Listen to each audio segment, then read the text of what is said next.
বিসমিল্লাহির রহমানির রহিম। আসসালামু আলাইকুম। যারা এই ভিডিওটি ফেসবুকে দেখছেন অবশ্যই পেজটি ফলো করবেন, যারা ইউটিউবে দেখছেন সাবস্ক্রাইব করবেন। ছোট তিনটি শিশু বড়শি দিয়ে মাছ ধরছে।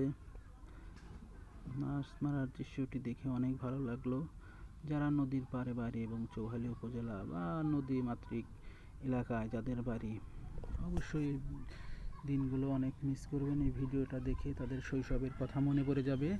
আপনারা দেখছেন চারটি ছেলে মাছ মারছে বড়শি দিয়ে, তাদের দেখে আমারই সেই শৈশবের কথা মনে পড়ে গেল।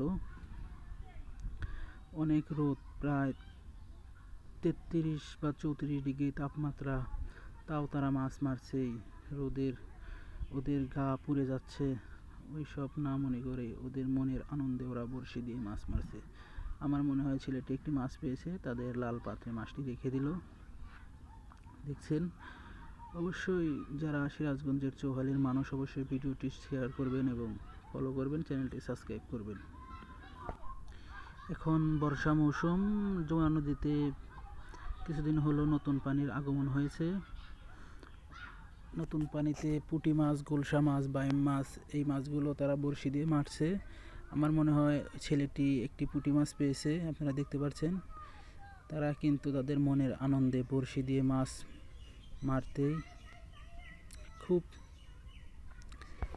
লাল পাত্রে দুটি পুঁটি মাছ দেখছেন, তারা বড়শি দিয়েই মেরেছে।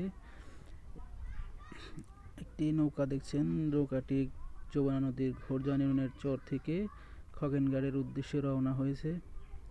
তারা বিভিন্ন কাজে, ইউনিয়ন পরিষদের কাজে, হাটে বাজারের জন্য তাদের প্রায় 10 কিলো বা 8 কিলো ওপার থেকে তাদের এপার আসতে হয়। তাদের অনেক কষ্ট, তাও তাদের আসতেই হবে। তাদের অনেক কাজ, অনেক রোদ, প্রায় 34-35 ডিগ্রি সেলসিয়াস তাপমাত্রা।